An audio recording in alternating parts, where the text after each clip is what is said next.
At first, Antiguan tour company owner Eli Fuller was skeptical about climate change. When I heard all the reasons that international media were giving, I wasn't completely convinced. Fuller is a bit of a local expert on the ocean here in the Caribbean nation of Antigua and Barbuda. A former Olympic sailor and windsurfer, he now earns a living showing off the island's great beauty to its many visitors. It wasn't until very recently that I started to say, yes, this now makes sense. He took us on a tour around the southern end of Antigua to show us what convinced him. Beneath us is Cades Reef, a 3-mile-long barrier reef that stretches along Antigua's southern shore.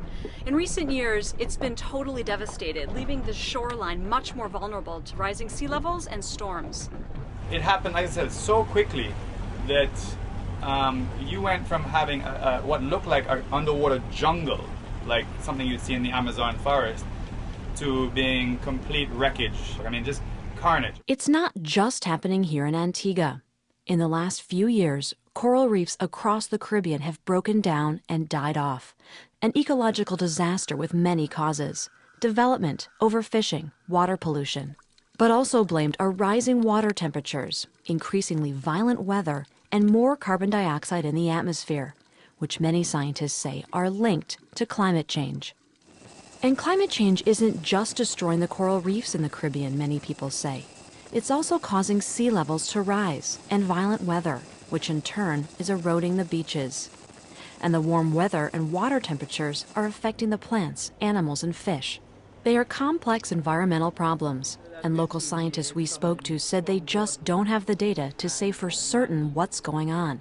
It could be El Niño or just a freak weather occurrence. But a growing body of international research says that climate change is causing similar events all around the world.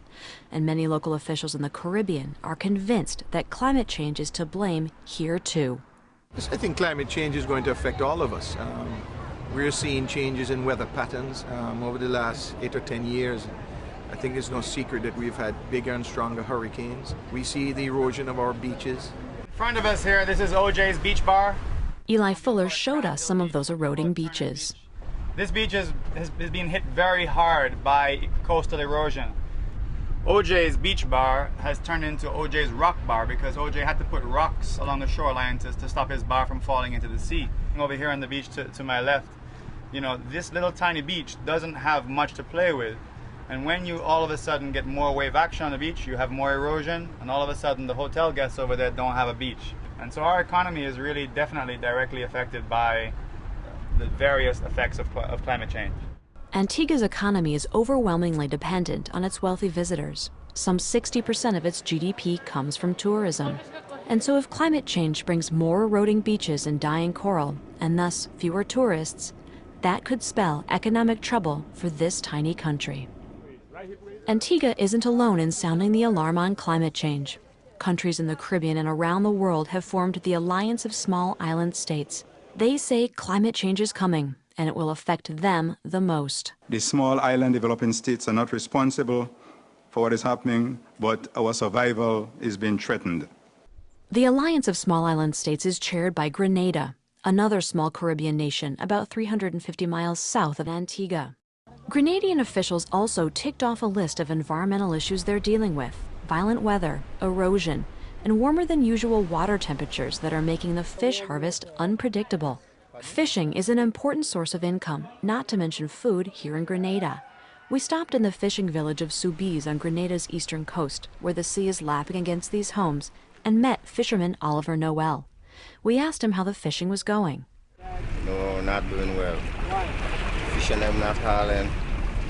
With them fish not pulling. I don't really know what is going on, you know. They're not biting, you know. On the other side of the island, we heard just the opposite. Part-time fisherman Elmond Mitchell said he has plenty of work now because of an unusual surplus of a local fish called jacks. Well, they say climate change, the all jacks come. But I believe that. I believe the good lots on the jacks. The same warm water temperatures that are causing the weird fish behavior in Grenada are also linked to increasingly violent and more frequent storms, like Hurricane Ivan, which slammed ashore in 2004 and caused almost $1 billion worth of damage. Once again, local officials blame climate change, and they argue that if disasters like this are now an inevitable part of their future, they are going to need help from those they say who caused the problem in the first place. But when people have lost their livelihoods, their land, their homes, their property, permanently, what do? Do you just tell them, oh, I'm sorry? This issue of financial aid turned out to be one of the few on which the small island states had any success at the climate change talks in Copenhagen last December. While their long list of demands went mostly unmet, they did get the industrialized countries to commit to a fund to help developing nations like the small islands manage the effects of climate change. But almost 3 months later, there's still no plan for who will pay what, when, or how the funds will be handed out. So for now, the small island states continue their struggle to figure out how they will preserve their Paradise Island homes and what else it will take to convince the rest of the world to do something before it's too late. For World Focus, this is Megan Thompson reporting from Grenada.